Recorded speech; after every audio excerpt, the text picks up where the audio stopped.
Api berkobar hanguskan puluhan kios pedagang di Pasar Poncol, Senen, Jakarta Pusat pada Selasa dini hari.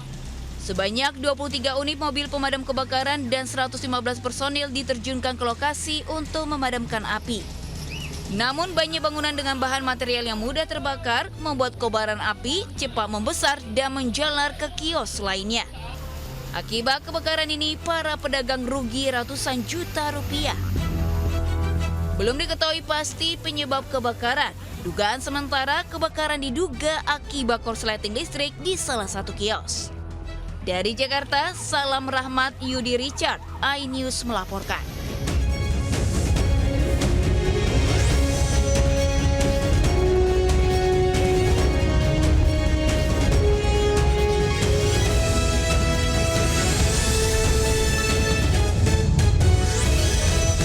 Pemirsa, Kopka Basar, prajurit TNI AD yang sempat buron usai menembak mati 3 anggota kepolisian ditangkap dari kediamannya di Lampung. Sementara di Serang, Banten, remaja pelaku curanmor babak belur jadi bulan-bulanan warga.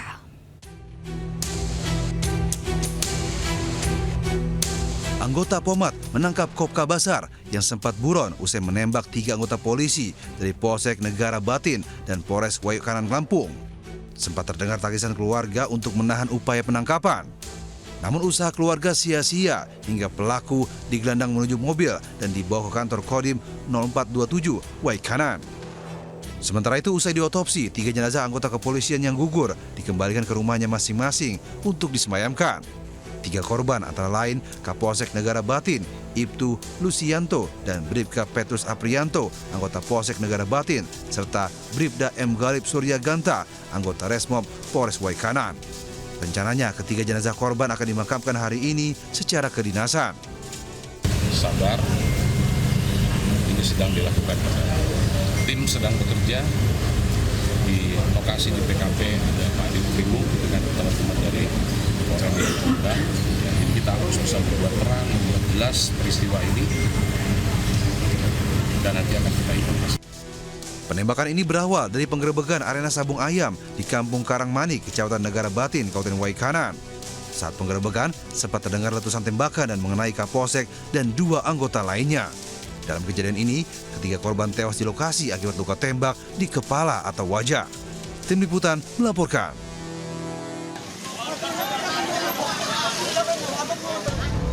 Warga menghakimi seorang pelaku pencurian sepeda motor di Serang, Banten. Ia kemudian diamankan petugas dari amuk massa. Sebelumnya, pelaku nekat mencuri sepeda motor dengan berpura-pura akan membeli. Ia membawa kabur kendaraan dengan dalih untuk mencoba. Namun dalam pelariannya, ia ditemukan pemilik sepeda motor di Jalan Serang, Cilegon, tepatnya pom bensin Tatakan. Pelaku dikejar dan ditabrak korban sebelum ditangkap warga. Dia nggak datang ya kan, dikejar sama adek, kekejar, ditabrakin motor ini pakai motor saudara, motor Beat. Dia jatuh, bangun lagi, dia lari lagi pakai motor ini, dikejar lagi, kena di pom Benggala. Dari tangan pelaku, petugas menyita 1 unit sepeda motor curian. Kini pelaku masih diperiksa petugas kepolisian. Dari Serang, Banten, Mahesa Apriandi, iNews melaporkan. Pemirsa, kerangka manusia gegerkan warga usai ditemukan di areal perkebunan tebu di Bantul, Yogyakarta. Sementara dari Bandung, Jawa Barat, pemirsa, 3 pelaku pembunuhan wanita asal Ciamis digelandang polisi.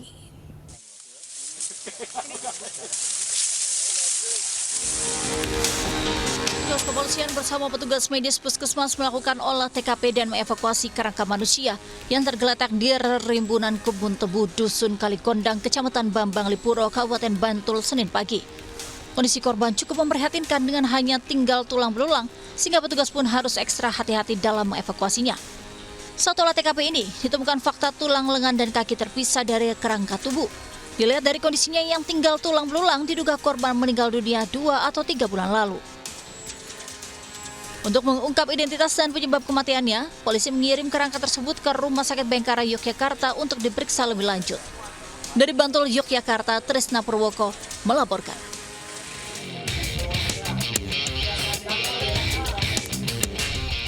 Tadi itu Tiga wanita, BL 27 tahun, MI 30 tahun, dan LW 32 tahun. Pelaku pembunuhan terhadap seorang wanita asal Ciamis ini berhasil diamankan Satreskrim Polrestabes Bandung. Kasus pembunuhan berawal saat korban bersama 3 pelaku berkumpul di sebuah kamar kos sambil minum minuman keras di kawasan Coblong, Kota Bandung, Jawa Barat 8 Maret lalu. Ketika akan tidur, mereka yang diduga pasangan sejenis berencana saling tukar pasangan, namun ada penolakan dari korban. Pelaku BL yang tidak terima ucapan korban mengambil pisau dan langsung menusuk leher korban hingga tewas.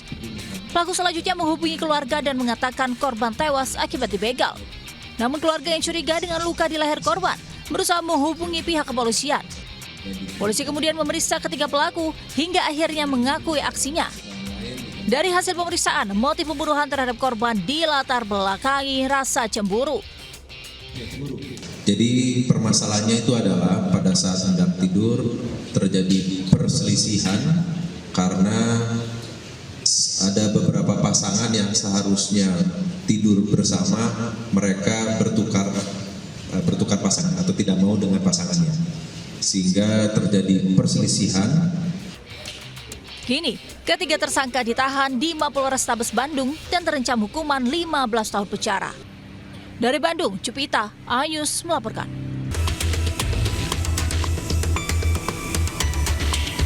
Video bayi laki-laki lahir di dalam pesawat rute Pontianak tujuan Surabaya pada 11 Maret lalu viral di media sosial.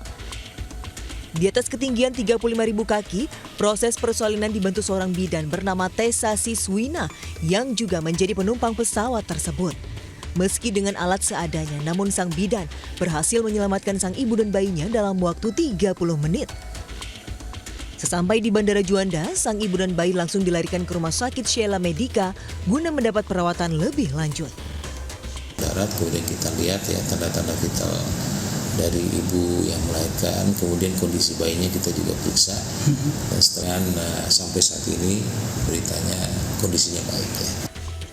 Saat ini ibu dan bayi dalam kondisi sehat, sementara pihak BBKK mengimbau calon penumpang dengan kondisi hamil untuk melakukan persiapan dan pemeriksaan di BBK yang ada di bandara guna menghindari hal yang tak diinginkan.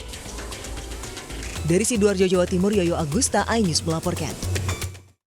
Unjuk rasa warga Kebon Sayur Cengkareng, Jakarta Barat di kantor Wali Kota Jakarta Barat berlangsung ricuh. Warga menuntut ditariknya alat berat dan aksi premanisme di permukiman mereka.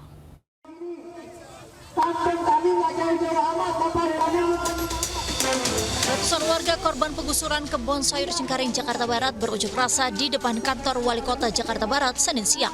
Warga memanjat pagar kantor Wali Kota Jakarta Barat yang terkunci gembok dan merangsek ke dalam kantor Wali Kota hingga terjadi kericuhan saling dorong dengan pihak kepolisian dan Satpol PP. Warga meminta alat berat di permukiman mereka yang sebagian sudah tergusur ditarik kembali dan sejumlah orang diduga preman yang melakukan pengancaman diusir dari kawasan tempat tinggal mereka. Unjuk rasa ini merupakan buntut penggusuran tempat tinggal mereka seluas 22 hektar di 2 RW dan 4 RT di Jalan Kapuk Raya Cengkareng, Jakarta Barat. Perwakilan warga akhirnya beraudiensi dengan pihak Pemkot, namun hasilnya tidak memuaskan. Sekelompok orang, Bang. Sekelompok orang di sana dengan datang dengan tanpa ada sebuah kesepakatan untuk mengosongkan tempat dengan ganti rugi sepihak. Sebelumnya, beberapa warga sempat beraudiensi dengan perwakilan Wali Kota Jakarta Barat dan disepakati Pemkot Jakarta Barat akan melakukan observasi ke lahan permukiman warga. Namun warga kecewa kesepakatan tersebut belum ditindaklanjuti. Dari Jakarta, Miftahul Ghani melaporkan. Kabel aliran listrik kereta komuter lain terputus hingga memunculkan sinar terang di Jalan Yaping, Desa Mekarsari, Tambun Selatan, Kabupaten Bekasi. Sontak kejadian ini menggegerkan warga yang ada di sekitar lokasi. Akibatnya perjalanan kereta api mengalami gangguan dan puluhan penumpang terpaksa dievakuasi ke tengah rel kereta. Seluruh penumpang dibawa menggunakan kendaraan lain.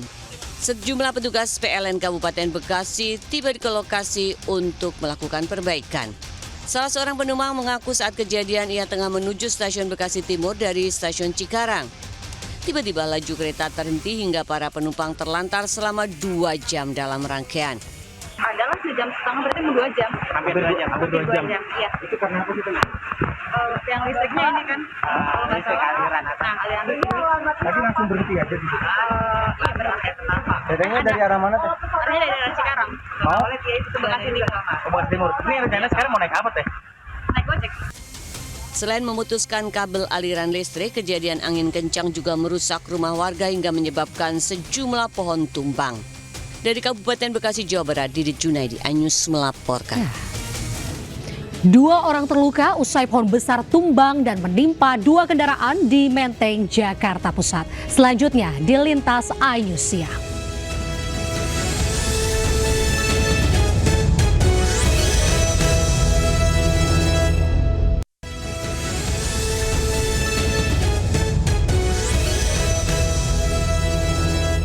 Pemirsa, hujan disertai angin kencang membuat sebuah baliho dan pohon besar roboh dan menyebabkan 2 orang terluka di Jakarta. Sementara di Indramayu, Jawa Barat, ratusan rumah porak-poranda akibat terjangan angin kencang.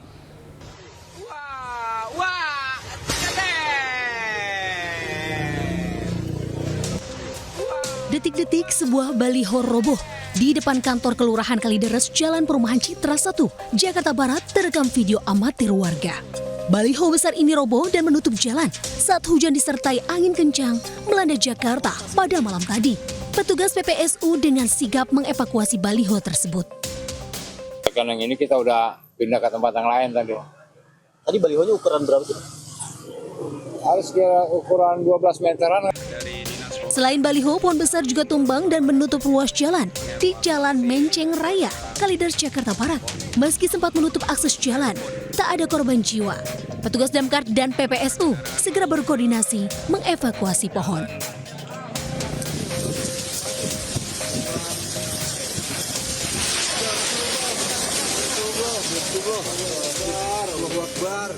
Sementara hujan deras disertai angin kencang juga menyebabkan pohon besar di Kebon Sirih, Menteng, Jakarta Pusat tumbang dan menimpa 2 kendaraan yang tengah melintas. Akibat peristiwa ini, 2 orang terluka dibawa ke Rumah Sakit Budi Kemuliaan. Polsek Menteng dan petugas Dinas Pertamanan DKI Jakarta telah mengevakuasi pohon tumbang yang menutup 2 jalur. Arus lalu lintas sempat dialihkan sementara. Dari Jakarta, Rizky Palupi, Salam Rahmat, Yudi Richard, iNews melaporkan. Terjadi angin puting beliung.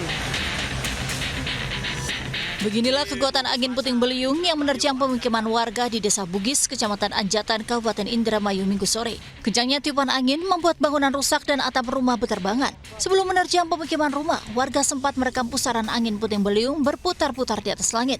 Meski tidak ada korban jiwa, sebanyak 105 rumah warga rusak, bahkan 35 rumah diantaranya ambruk rata dengan tanah. Pasca kejadian, sejumlah warga bergotong royong membersihkan dan mengais barang-barang yang masih bisa diselamatkan. Kita kan masih nunggu beduk maghrib ya, gitu. Terus anak-anak juga masih ada di dalam tiduran karena puasa. Tiba-tiba ada angin kenceng, mulai pada jatuh nih. Brak. Wah, anak-anak lari. Saya juga ikut lari, bingung kan Pak, ngumpet di mana. Begitu saya mau keluar nih, angin udah muter Pak. Fenomena cuaca buruk ini juga menumbangkan sejumlah pohon. Hingga Senin siang, petugas BPBD Kabupaten Indramayu telah menyiapkan tenda pengungsian untuk warga yang rumahnya rusak. Dari Indramayu, Jawa Barat, Toy Skandar, iNews melaporkan. Banjir kembali rendam permukiman di kawasan Kebon Pala, Jakarta Timur usai hujan dengan intensitas tinggi mengguyur ibu kota. Sementara di Bogor, Jawa Barat, pemirsa, 2 orang pasutri lansia terluka akibat rumahnya ambruk karena longsor.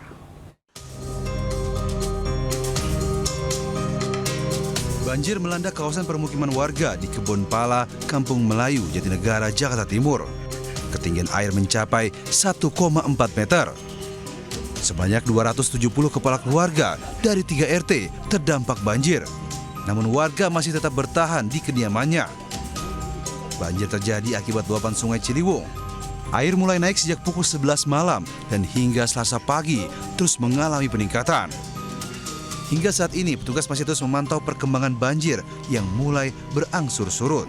Di Jakarta, Wenda Nura, Ari Setiawan melaporkan.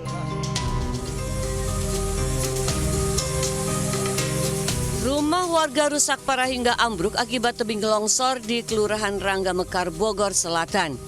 Kejadian tebingan longsor akibat selokan air meluap usai wilayah Kota Bogor dilanda hujan deras.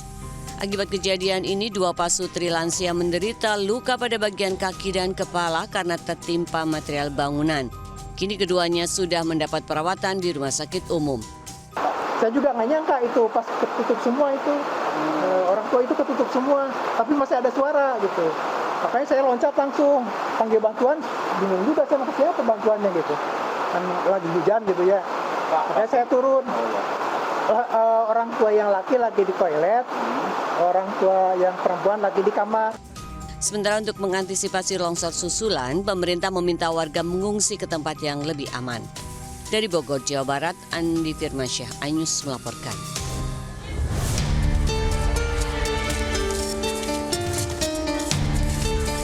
Warga didominasi emak-emak ini rela antri untuk mendapatkan sembako murah di halaman Polres Gunung Kidul, Yogyakarta. Bahkan sejumlah ibu-ibu membawa anak mereka untuk antri lebih dari 1 jam. Pasar murah yang digelar oleh Pemkab Gunung Kidul ini, sembako dijual dengan harga lebih rendah dibanding di pasaran. Minyak goreng dijual Rp16.500, beras kemasan 5 kilo Rp61.000, gula pasir Rp14.000. Setiap item sembako ini disubsidi Rp3.500. Pasar murah ini sebagai langkah antisipasi terhadap kenaikan harga bahan pokok menjelang Idul Fitri. Ya kalau saya pribadi sih membantu ya, karena harganya di bawah pasar, selisih ya, ya 5.000, 4.000. 5.000 sampai 4.000. Sebanyak 4 ton sembako murah ini ludes diserbu warga. Warga, terutama emak-emak, berharap sembako murah terus digelar supaya menghemat pengeluaran mereka. Dari Gunung Kidul, Yogyakarta, Kismaya Wibowo melaporkan. Ke informasi lainnya pemirsa, akibat hubungan pendek arus listrik, 1 unit minibus yang akan digunakan untuk mudik hangus terbakar di Surabaya, Jawa Timur. Beruntung pengemudi bisa menyelamatkan diri. Api melalap 1 unit mobil rental di kawasan Jalan Pucang Sewu, Surabaya. Sebelum api membesar, mobil sempat mogok hingga muncul percikan api. Bahkan sempat terdengar suara ledakan saat api terus membesar melalap seluruh bagian mobil. Diduga mobil yang disewa untuk mudik lebaran ini terbakar akibat konsleting listrik. Usai setengah jam api melalap mobil, petugas damkar Kota Surabaya bisa mengendalikan api. Beruntung saat kebakaran terjadi pengemudi mobil bisa menyelamatkan diri. Namun kerugian ditaksir mencapai ratusan juta rupiah. Dari Surabaya, Jawa Timur, Yuda Prawira, iNews melaporkan. Dermaga 6 Pelabuhan Merak, Banten rusak parah akibat ditabrak kapal motor penumpang Portlink 3. Sementara di Bekasi, Jawa Barat, ruas jalan alternatif banyak yang berlubang hingga menyebabkan bahaya bagi pemudik.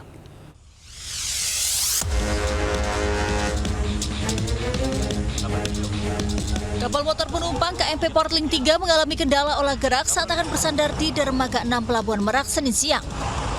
Akibatnya, kapal menabrak Dermaga 6 Pelabuhan Penyeberangan Merak hingga kapal mengalami kerusakan parah pada bagian depan. Tak hanya itu, kerusakan juga terjadi pada spatbord, jembatan bergerak atau movable bridge MB, housing column, serta beton protektor. Sebelumnya, kapal hendak bersandar di Dermaga 6 untuk menurunkan penumpang dan proses bongkar muat setelah berlayar dari Pelabuhan Bakaheni, Lampung. Perjalanan dari Bakauni sekitar pukul 8.40, kemudian sampai di Merak sekitar pukul 10.00 WIB, di mana tidak ada korban jiwa ataupun korban luka dalam insiden tersebut, hanya ada kerusakan material. Akibat kerusakan cukup parah pada bagian depan, kapal motor penumpang KMP Portlink 3 langsung dilakukan proses docking untuk menjalani perbaikan. Sementara pengelola jasa angkutan penyeberangan Merak menghentikan operasi Dermaga 6 yang berada di Terminal Eksekutif Pelabuhan Merak untuk dilakukan pengecekan kerusakan dan perbaikan. Dari Cilegon, Banten, Iskandar Nasution, iNews melaporkan.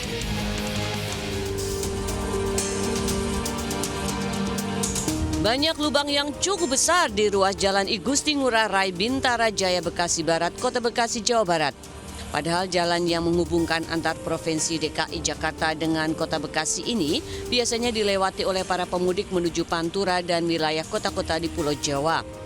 Namun hingga 2 pekan menjelang Lebaran masih ada jalan rusak yang dapat membahayakan pengendara. Selain berlubang, kondisi jalan bergelombang cukup panjang membuat pengendara harus ekstra hati-hati. Akibat jalan yang rusak ini banyak pengendara yang kecelakaan. Terlebih pada malam hari, lampu penerang jalan juga banyak yang mati. Pak, setengah-setengah. Oh, itu kelihatan udah Pak, baru ditambel ya Bang? Baru ditambel, paling ntar begitu lagi, nggak lama lubang lagi. Oh, lubang lagi Bang. Sangat membahayakan nggak Bang? Bahaya Bang. Bahaya ya Bang ya? Warga berharap pemerintah Kota Bekasi maupun pemerintah Provinsi Jawa Barat segera memperbaiki jalan yang rusak ini. Ruas Jalan I Gusti Ngurah Rai merupakan jalan alternatif utama bagi para pemudik dari Jakarta dan Tangerang selain ruas jalan arteri Kalimalang. Dari Bekasi, Jawa Barat, Rahmat Hidayat, iNews melaporkan.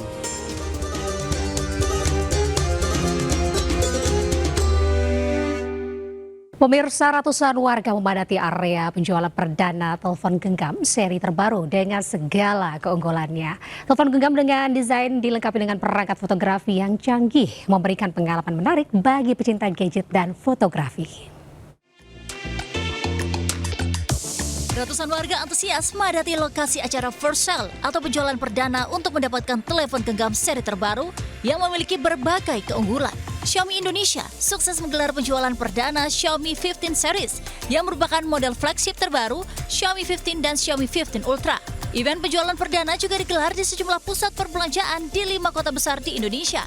Produk 15 series memberikan pengalaman menarik karena desain, fitur, serta perangkat fotografi yang sangat menunjang. Kami ingin merayakan bagaimana kami membawa lagi teknologi yang paling tinggi, sebuah pinnacle of fotografi yang ada di Xiaomi 15 Ultra itu masuk ke Indonesia. Ringan size-nya, terus kemudian modelnya juga elegan, compact, dan wah kameranya sih nggak usah ditanya lagi. Saya suka banget color tone-nya. Produk terbaru 15 series dengan segala kelebihannya ini merupakan telepon genggam yang paling ditunggu kehadirannya bagi pecinta gadget maupun public figure yang menggemari fotografi.